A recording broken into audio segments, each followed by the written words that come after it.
talent only goes so far. And I think it's the discipline that he puts into the work that he does preparing. So trying to make 19 Days look like 5 states, and most of the first act of the film is entirely in Los Angeles. So that prep work, along with incredible art department and design and the way they shot it, but it's no easy task, and you it's really hard to shoot in a car, and there's a lot of car. That's tough. And a baby. And animals. How great was that baby? Okay, aren't those the 2 things you're not supposed to work with? Babies and animals. And Russell Bobbitt gave us that baby. That baby is he still has it. Still got it.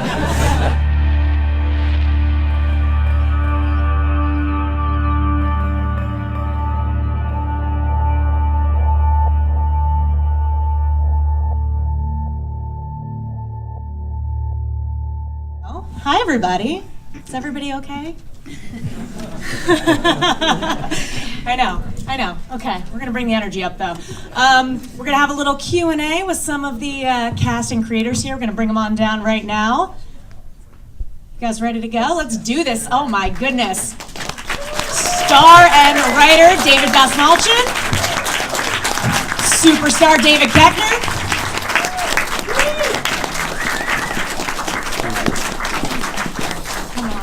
Come on down. Hello, how's it going? Oh, we have, you know what, I'll just stand. Nacho and Collin. We've got Nacho, we've got Collin. Here. He's our DP, I just felt like bringing him down. Bongani. Didn't get the full rundown, it's all right. Do these move? David. Sit down. These guys, this is a power stance. Yeah, sit on laps, whatever you need to do. There's another chair here, come on down. We got another chair. We got a chair. It's fine, I'll stand. All right. Sit down, please. No. You cannot have an African American stand. It's not gonna happen. Not gonna You happen. gotta sit down, Bongani. Okay, before we dive in, Now I'm with security. before we dive into David's wonderful, wonderful brain, I kind of want to get the rundown of how everybody came onto this project, what your connection is, how you all know each other. Let's go down the line. Let's start right here. Okay. Hi, my name is Nacho Arenas, and I produced the film with Amy Green and Chris Stinson.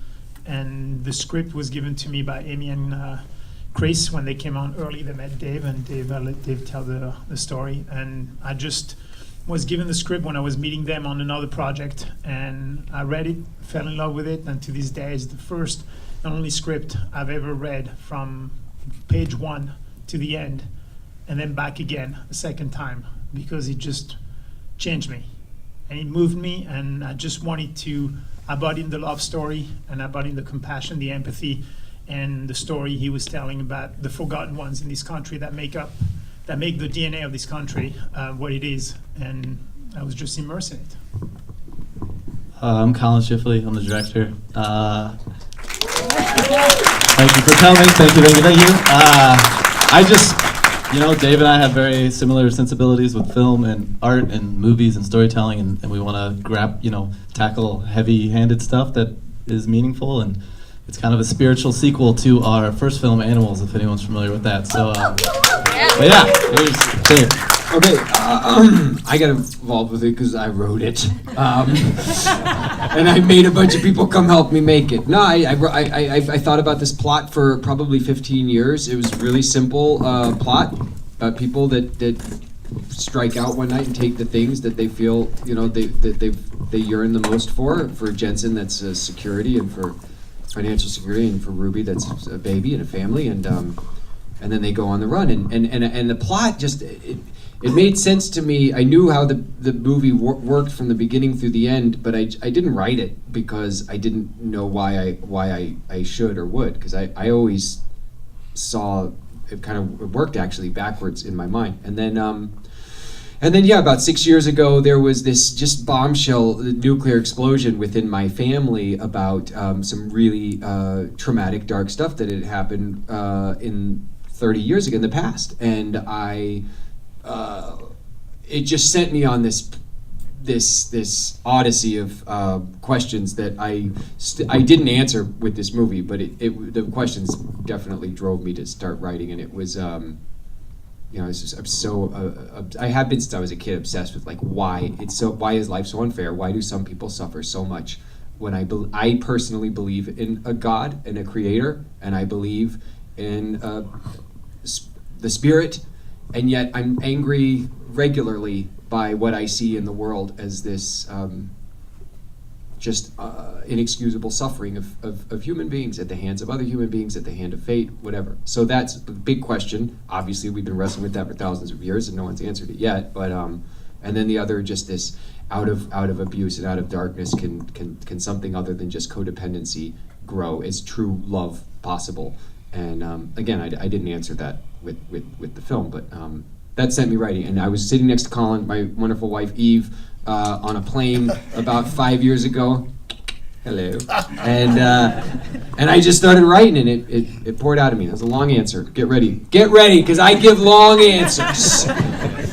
Hope you're comfortable. They got the reclining seats.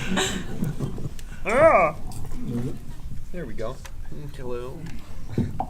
Hi, my name is Bongani. I was the cinematographer on the film.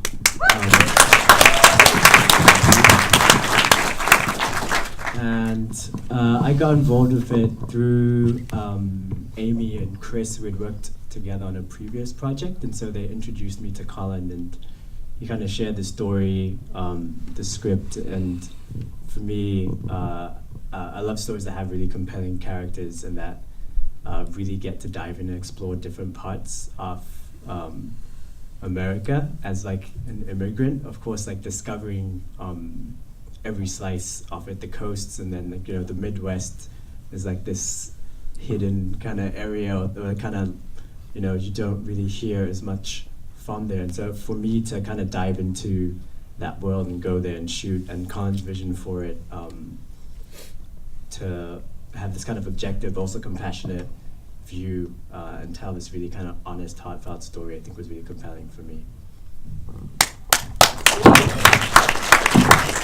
First of all, I just have to say, how beautiful does this film look? That's this kid right here. It's so gorgeous. So gorgeous. And you guys shot this for 75 cents, am I right? 74, Nick. 74, so there's change. My name is David Koechner. I got involved with this film. David and I were both at an awards show. They actually have awards for trailers, for movie trailers. And David and I were both presenting that night. And I had known David's work, but I didn't know him. And then it turns out my wife was a friend of his older sister. And so we met that night, and he told me it's David Dastmalchian. That's how you say it. So that's the trick if you guys want that one. And once you learn that, it's so much easier than Koechner, which is mispronounced. It should be Koechner. I know. I'm from Missouri. I have 36 first cousins on my father's side, so when I got into show business, I couldn't change it. So that night, you guys were both there. We were both there. And you said, "Hey." And Griffin was there, wasn't she? Yeah. Were you there? Our Yeah, editor. yeah. Griff? Yeah, our editor. He was there. Yeah. Where? Hey, he's right there. Raise your hand, Amanda. Yeah. Hey, Amanda. Yeah. Yourself. Can I? Is there's anybody else here that worked on the film? Yeah, Josh. Where's Josh? There's Josh Gonzalez. Brandon. Thank you. Gozo. Brandon Schiffli, who was our script supervisor. Schiffers. Amanda, just do you mind? I know you're the shyest person. Do you have any interest in being able to come up here? Because I'd like to ask, Yeah, like, come. be able you to participate. Do you mind, guys? Just Yeah. Amanda Griffin, our editor. Yeah. We need another chair. I'm saving the best for last. My wife, who is our stills photographer on set too. Thank you. So anyway, these guys, David said that night, I'm fine. Okay. He goes, "Hey, we're gonna shoot this film in Missouri." I grew up in Missouri. Are you Kansas City, Kansas? Kansas. Yeah, I'm on the Kansas side, but you're Missouri. It's okay. Just so you know, Kansas City is in Missouri. There is a state line where there's 1/4 of the population is in Kansas. And that 1/4 is more wealthy than the entire population of Kansas City, Missouri. So anyway, these boys said, "We're shooting this film. Will you do it?" I said, "Sure, why the fuck not? I'll be hot dog vendor number 2. So I had not read the film. Nope. Or the script. Didn't? Nope. I didn't. Nope. But it was fun because, I mean, clearly these guys are artists. And as much as I wanted to resist that idea of working with artists, because I don't know if you know my work. I'm just gonna keep letting us out. So out of penance, come on. But it's I'm a big fan of these guys. They're fucking amazing, and I'm gonna ride this fucking gravy train. Now they should feel whatever they do from now on. They should feel guilty enough, like fuck. What can we put him in? Yep. You know what? We'll make another restaurant manager. But I'm so happy, and these guys fucking killed it, didn't they? It's fucking unbelievable. Gorgeous. Thank you. Now, hot dog. You gotta. We'll take the mic back, and hot dog will introduce herself. Thank you. Go ahead, hot dog. Hi, I'm Amanda. I collaborated with Collin and David on another film called Animals, and I said, What's that? Is that on Netflix? Hulu. It's on Hulu. Hulu. And Amazon. Animals. Yes. and David sent me the script once, and when he sent it to me, I read it. I think I read it at like 4 a.m. by myself, and I was like, this is insane. Like, we have to make this. And working with them, I know how they work, and it's like, I'll say yes to whatever they want to do, because I'm from the Midwest, and like any project like this, I'm immediately drawn to. I mean, I think it was probably it was a challenge, and I was like, that's why I wanted to do it, really. And Karen Gillan, who was wonderful in this film. I'm curious how you guys know each other, because there is a Marvel connection here, you know. But I don't know if Kurt and Nebula had any scenes together. No. So how do you guys know each other, and how did she come on board? We didn't know one another. It's an interesting story, and I'm stealing the mic again. But That's what it's for. so when the producers were and all of us were collaboratively, you know, deciding who was going to be our Ruby. Our casting director brought up Karen, and I have very dear friends who have worked with Karen and spoken very highly of Karen, and I've always been a fan of Karen, but I never even met her in person. And one of them is standing right there. There's Sean Gunn right there. They did 2 movies together, and I'd always heard, wow, this woman's 4. At that point, you had done 2. Oh, right. At that point, you had done 2, and had spoken. Everyone who knows Karen has always spoken highly of her. It's just, you know, but this role is different than anything she had ever done before. And this movie was made. I mean, it's a significant amount of money when you think about what money is. But in the movie world, it's like a tiny little budget compared to movies. And so it was like, but the producers wanted to, you know, offer the script to be read by a couple of bigger names like a Karen Gillan, and I thought, good luck. Yeah, well, let her read it and let these people read it, and then we'll get back to reality and we'll figure out who's going to play Ruby. And then Karen called and was like, I read the script and I want to meet Collin. Great. Exactly all that. It was awesome. It was amazing. It was one of those things, and you're like, okay, now we got to get in a room and like, don't screw it up, and all that stuff. Yeah. But she was super cool, down to earth. There's a film called Ratcatcher. It's like super artsy, heavy, the most depressing thing ever. Way more depressing than this, I swear. And she like knew all about it and like loved it, and I was like, that's the movie we're trying to make. That's like a version. She's like, I want to make a movie like that. And so from there, it just was easy. It just opens up the doors to be able to talk about anything, and then I think from there she was just in, right? Oh yeah. It was amazing. We like left that meeting like, okay, we're gonna go do the movie now. I'm curious because most of us just saw her as the Blue Meanie. You know, she was an assassin. She's Nebula, and this is a totally different character. So, what did she bring to this role? Because she's so kind of naive and wide-eyed in this role. Yeah, I mean, it was so weird. My biggest thing is like, okay, one, how good is her like, English accent? I know she had spoken English, but as like an alien, and as like, American. Sorry. David does a sick character. But by the way. like, yeah. But like, how good was her even just that little middle America, like even down to the nuances of that. And she, she kind of just dove right in. I think she just like from day one kind of had it down, and we didn't even have to think about that stuff. She did a lot of prep. Like she had worked with a dialect coach. Yeah. She came with this Missouri, like she had this very strong idea about who Ruby was, but she was insanely collaborative as well. And so, and all of her instincts about who the character was, I always felt like were exactly what we were aiming for, and then much more. That's the wonderful thing when you've written something and then an actor or director, cinematographer, all these amazing people get on board, but when they they take what is like a roadmap that I've tried to lay out as a writer, and then they go to this place with it. And in all honesty, the character of Ruby was, of any of the characters in the film, the most inspired by a very real person in my life, and I didn't want a impression of that person, or a somebody doing like a caricature of that person. But it's haunting when I watch the film now and I see what Karen did. We spent some time, just she and I, in Kansas City, just like hanging out, going to all the old spots, and I don't know what to say other than, I mean, Jesus, she's. Yeah. Kansas City, Kansas, or Missouri? We were on both sides, right down State Line Road. What are the old spots? We went to a Waffle House out by the truck stop off of 70, where my mom and I used to go and get a bite on our way to Al-Anon meetings. We went to my old high school. Which is? Shawnee Mission South. Nothing greater than a Raider. That's Go ahead. Right. And then we went to the... there was like 3 or 4 of the Sonics that we used to go hang out at. Suffice to say, you really impressed this gal. Yeah, really impressed. But she wanted to make sure her dialect was right, so she would we were hanging out in settings where she was just listening and also speaking in her Ruby voice, and it was. Now, what did she find? Did she find that you just flatten the whole thing out? Yeah. Yeah. Yeah. And in Missouri doesn't have an accent. We're not from the South. It's the Midwest. It's the least interesting accent because it's only flat. There's like a hint of but there's a thing in there, right? And she got that. That's it nice. was.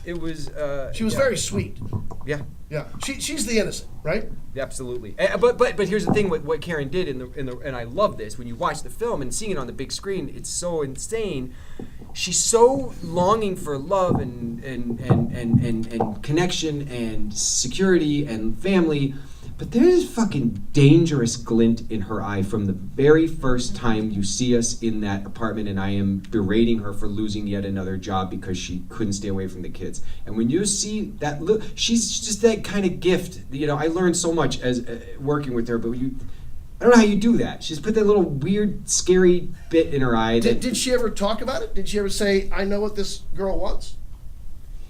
In many ways, yeah. But she still, what was happening in the scene work, sometimes we'd be like, she'd do this weird eye roll thing, and Collin and I'd be like, yeah. That's the stuff I wanted to roll on. I was like, I don't even care about the lines. Keep it going. Keep filming. I kept wanting to give her like something to chew on because she literally was. Anytime she had the candy bar, she was always doing something weird. I was like, I just want to watch her. Like, why? It feels like you're watching like a 5-year-old make a mess, and you're just like, what are you doing? Yeah. And she kept doing that, and it was cool.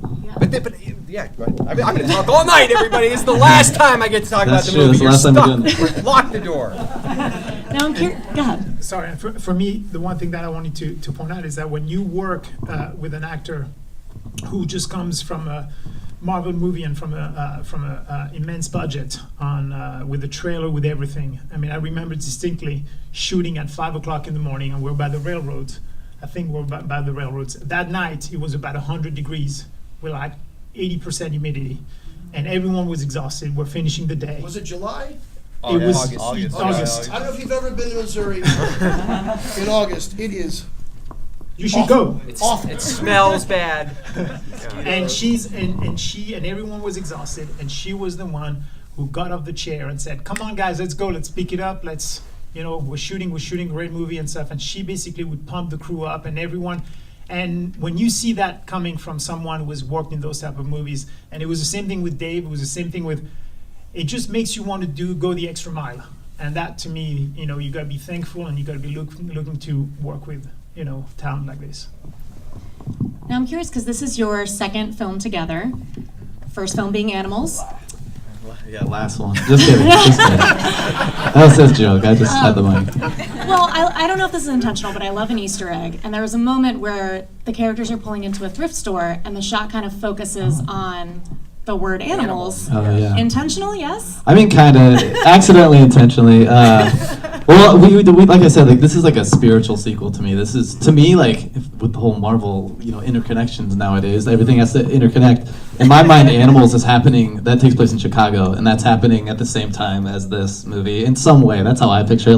Yeah. if they could cross paths. Similar worlds. And they both drive a Cutlass car. What was that place though? Can you tell them what was that place that had the animal? Because it was like Oh a yeah, thrift store. it was a weird thrift store that they had like, I don't know, saved, rescued cats wandering around. How It was do a they pet thrift shop. animals? It was weird. There was just cats all over the store, and it didn't seem right. All But over? I wanted to film in there. Oh, But sorry. That's in He Missouri? wasn't there that day, but he was there the day that we shot the. You came your first day for fitting. The day we yeah. were shooting the road scene, shovel where scene, the shovel yeah. happens. That was the day he first came, and then the next day we went to shot at the restaurant. But that day was.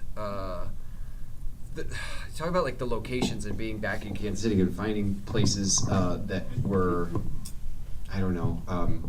It wasn't like an Easter. There were no Easter eggs in that day, but I will say that was one of the hardest days I've ever filmed in my life, and the day that we were in that parking lot was another one of the hardest, and that was 105 degrees that day. Do you remember, Nacho? And we didn't have trailers, and Karen was we were all out in the dead heat, and everybody was so, I don't know, so supportive, so positive. It was amazing. Do you mean it was hard emotionally, or? That the road day was the hardest for me emotionally.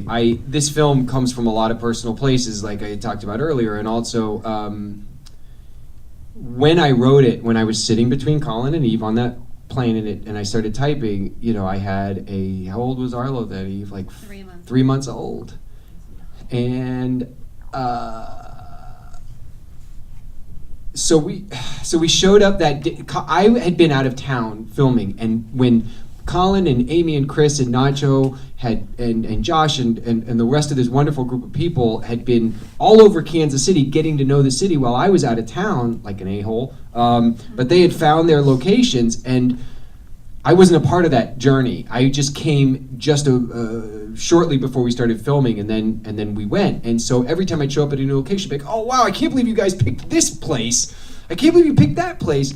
But the day that we shot the shovel scene, for lack of a better term, and the driving down that road scene, we showed up to work at 5:30 in the morning. Karen and I go to work together, and as we pulled off the highway, I realized that they had selected this stretch of road that, for me, looking at my childhood, was probably one of the darkest memories that I have hid from and held on to and been scared of for 30. If I was 9 then, 10, 35, 32 years now, I don't know. So I showed up to work, and I got the shit scared out of me, and I didn't want to. I've never had that happen to me before. Didn't want to work, didn't want to shoot, and then and I couldn't believe they picked that place. They didn't know, but they just did, and then we started working, and then David showed up and was meeting everybody, and everyone was. Great things were happening with the work, and then my wife showed up with our son, just ironically happened to be there that day to just come take pictures, and it brought him over for a minute, and it was a beautiful day. it's a place with the trees, with the shoes, the creepy place. I David's loved it. child. That's why we chose it. We chose it because I was like, this place is awesome, and it was like naturally like that. So I was like, we have to film here Yeah. for the end. Can you guys talk about, because my initial reaction to the film, and David, I was telling you, is like, you're watching these characters where I think if you heard this on the news, you'd be like, oh my gosh, what awful people. They're kidnapping, they're murdering, oh my God. And you're wanting them to have a happy ending, fully knowing it's not going to happen. Can you talk about kind of writing and making a film from that perspective? Yeah, I mean, you want to talk about writing it first? I mean, like, for me, again, like, it's like, I love, like, finding those people that you normally dismiss or just kind of brush aside or hope to avoid and not make eye contact when you're, like, filling up your car with gas or whatever. And again, when we read this, it's like, wow, what's the challenge of, getting people to appreciate these people? Maybe at the beginning you might not like them, or even throughout the movie you might genuinely not like them or want to associate with them or whatever it is, but it's like, how do we, by the end at least, win over even just a little piece of, like, these are humans too, we're all, have our struggles, and it's so quick to dismiss them normally, but, and for me too, like, making films, you want to, as artsy as you can make them and all that stuff, you also want to try to reach that, those people who would just go see, like, the big blockbusters and maybe get something out of it and whatnot. But writing it wise, I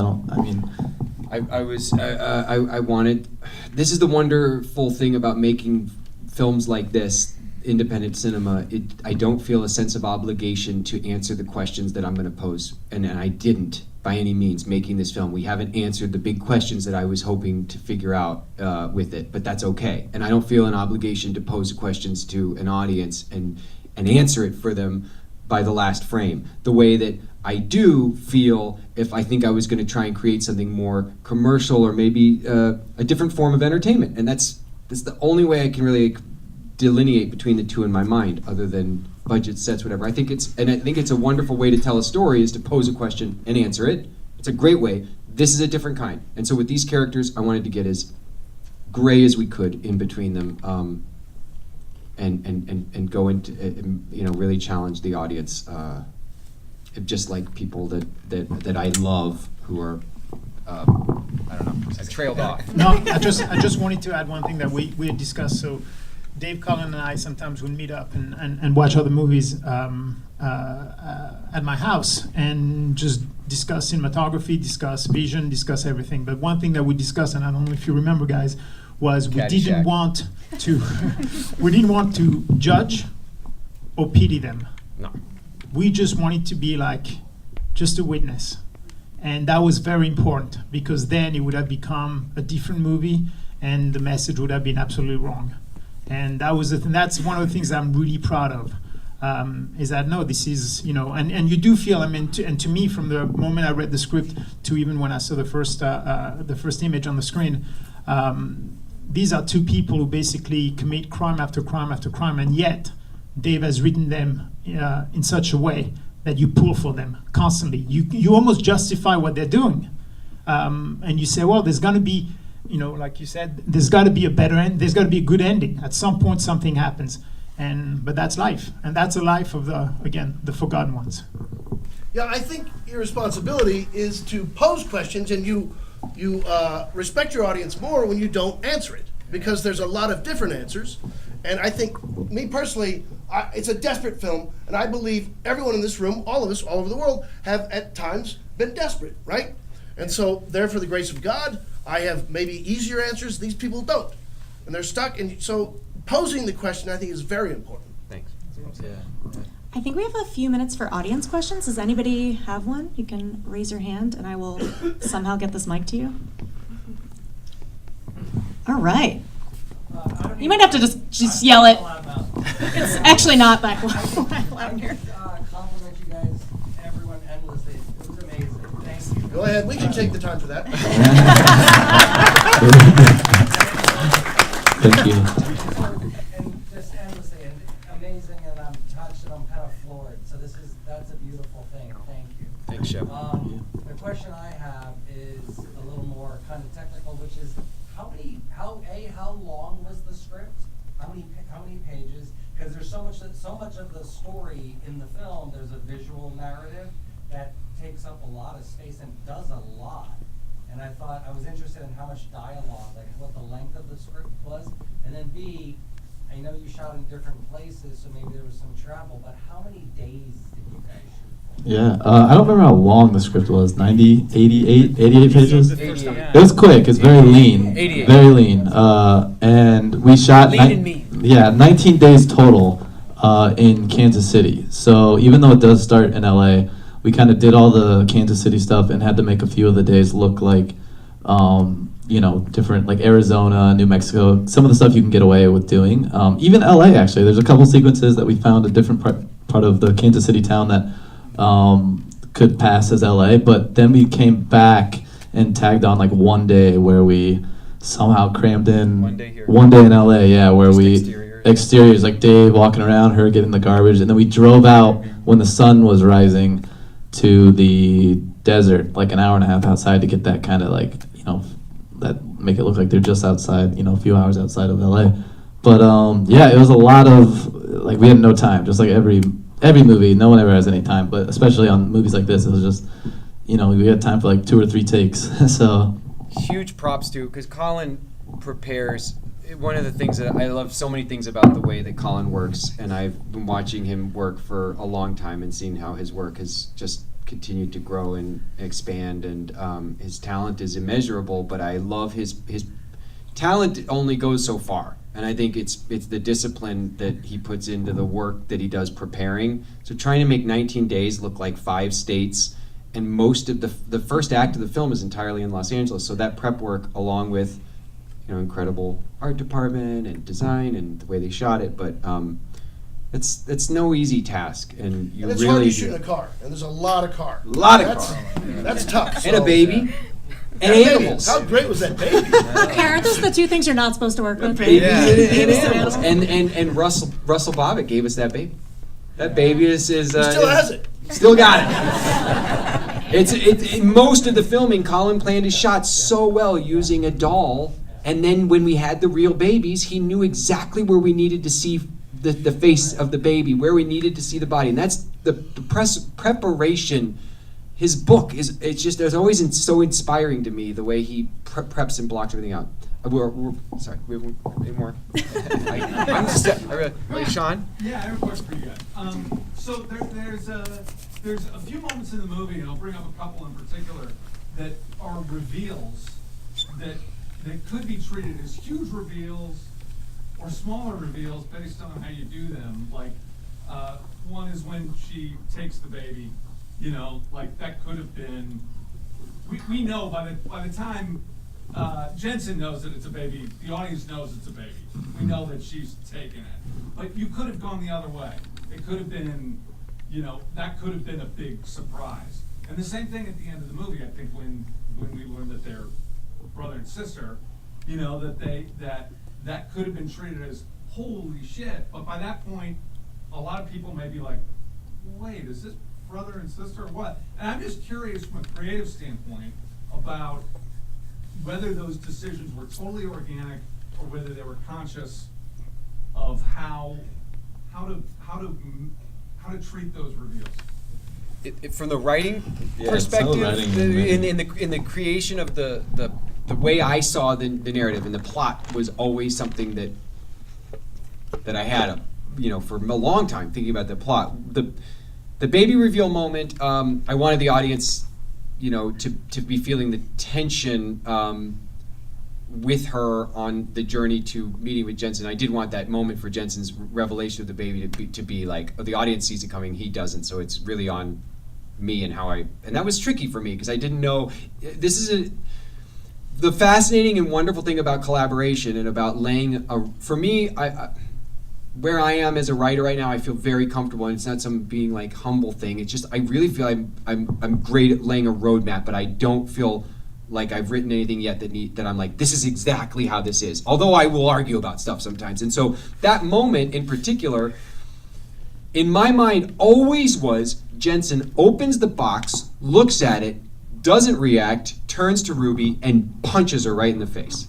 That's how I wanted to start the film, and I fought that for a while, and these two guys, and well, it started with Nacho, and then Collin. They started really talking to me about what is that, why does that mean? And this deviates from your question a little bit, but I think it's a little interesting story, and it's all about character. To me, it's all about character, and it's all about the audience's experience and how the audience is going to get to know the characters, and so their history of violence, their history of abuse, this tradition within them that's been there since they were children, as we will learn, and the way that Jensen uses violence is important to their characters. But the idea was like, are you sure you want that to be the way you're going to define the characters in that moment of revelation? Is that what you want to hit the audience with? And ultimately, I decided no. And Nacho had a great idea, which was like, let's express that violence a little bit later in a way that is demonstrative. Because Jensen, even as much as he loves Ruby, like pushing her hand in that hot water to show her like, this is why you can't do that to a baby, is abusive. We all understand that's abuse, but yet if you get to know these characters and you can believe in them enough, you might be like, God, to him, that's just the way you would do something like that. The revelation of them being siblings, you have this dream of something when you're writing it, and you think about I always put myself in two people's shoes, never a director's shoes. I've never seen a film the way a director does, and that's what I love about my friendship with Collin, because he just takes it and does what a director does with it. I don't see films that way. I see them from the actor's point of view, so I read every line out loud when I'm writing it, and then I looked at it from the audience's point of view. So I wanted that moment when Uncle Doug says, it's unnatural, you've been living together since you were kids. I wanted the audience, instead of being like, whoa, I wanted it to be more like, like that. Does that make sense? That was the one That's of those exactly kind of- what I did. It's a feeling, right? Yeah, it's a feeling. I mean, for me, it's that. Like, I've said this a million times. I honestly, like, I see every movie, but I honestly hate 99 out of 100 movies, and it's because they're so, like, well, they're, like, so movie-ish. So my thing I'm always saying is, like, okay, this is the movie, like, the movie version of the scene, like, the real blockbustery version of the scene is, like, you know, the waitress on the TV suddenly, like, dropping her plates, and it's like, brother and sisters, Seal Baby, and she's seeing the news, and that's, like, the reveal or whatever. And so for me, I'm like, that's the Hollywood version. How do we, like, just reel it in a little more? And, like, yeah, you got to find, like, the balance, because, you know, if you do too much, then you're just like, what's happening? You kind of the audience loses interest. But, like, for me, it's just like always, yeah, kind of reeling it in. But I like that it was written that way already. That it's like you can kind of just glaze over it. And I wanted people going back like this, the sex scene, things like that, for them to be like, oh, that makes now, because it's so weird watching as I watch the film with an audience, and you can see people going. Then hopefully later they go, oh. Am I talking too much even? No, all the Game of Thrones fans are just like, there's been a lot of this lately. I just wanted to mention that Dave and Collin said something about the punch in the car that was then turned into the bathtub scene. But trust me, the beauty of to me of getting a script and working with people like Collin and Dave and then the crew that we had was also the collaboration, the ability that one has to listen to the other and then argue without taking it personally and then make a right decision. So yeah, we talked about the bath scene. And then we also I talked about a different ending because I was really, really scared that the people would freak out at him hitting her with a shovel. And it's funny because we had an alternate ending. So it was 88 pages, and then when I opened my mouth, it became 89 or 80, 89 and an eighth. And then the day that Collin was shooting with Dave, I was watching the scene in I don't know if we had the monitor, but I was watching the scene and I said, I am so wrong. We're going to keep the shovel. And that was the beauty, that sometimes you can admit that you be wrong and then you have that collaboration and that understanding that, you know what, you get it and you don't fight the battles that are necessary. Okay, one more? How'd you guys feel about the ending? Yeah, bald guy? So you have to forgive me in advance as I say this. I hope this comes across the right way. But as someone who loves movies and has watched commercialized movies, there's a few experiences you took me on the ride with tonight, which I greatly appreciated too, in my own growth of what I just witnessed. First of all, the work of what you did in the film was awesome. Thank you. Thank you. I will admit, as someone that's not used to seeing this type of film, as I watched it, there were a lot of sequences through the film that I saw that I said, just because of my own, been around the block, I knew when certain things were coming. Mm-hmm. You know, like as soon as I saw the steam coming, as a daddy, I thought water's way too hot. It's just as an example, all those kind of things. But what I appreciate greatly was that a lot of people that watch commercial films like I have for all of my life, you kind of get the idea that you think somebody wrote a story, and then the actor's jobs are to try to fulfill what that story is. I had no idea, really, to the depth until I actually witnessed this film, knowing it was a very different type of project, and then actually seeing the progression of how that all went through. I actually hearing all of you speak the way that you did, all of the emotional ride that I was going through that movie, I felt dead on everything that you shared, which tells me, holy crap, there's a whole lot more behind making a film. And you actually made that happen when I have always watched every single film my whole life and thought that all viewers have the same ride and the same experience. And that it wasn't because you made us feel that way, we just in human nature react that way. I had a major peekaboo tonight, but that's not awesome. really the case. So I want to just say, first of all, Nacho, thanks for having us come. I enjoyed it immensely. It was a learning curve for me, great experience. It's also made me appreciate much, much more greater what's involved in a project like this as opposed to big blockbuster commercial stuff. And lastly, I just want to say that I, for the first time watching a film like this, being like as dark as it is and so forth, I can see clearly now because of the way you wrote it and the way that you directed it and all these different pieces to it, that I also myself, watching this whole thing, I knew it was dark, I know it sucked, I know there's all this tragedy, I know all this kind of stuff, but to the last second I was rooting totally for them. I wanted them to win. I wanted them to get better. I wanted them to have better and have a better experience. So I appreciate that even though I saw things coming all the way through and then actually being in the diner, just like I heard you say that when you hear about the sex scene and that they were brother and sister, it was one of those kind of things where it forced me to rethink my experience through the previous part of the film that I watched when that happened. And I don't know if I've ever in my life seen a film where I was carried along the ride and then something else happened later in the film that made me rethink that emotional ride that I went through.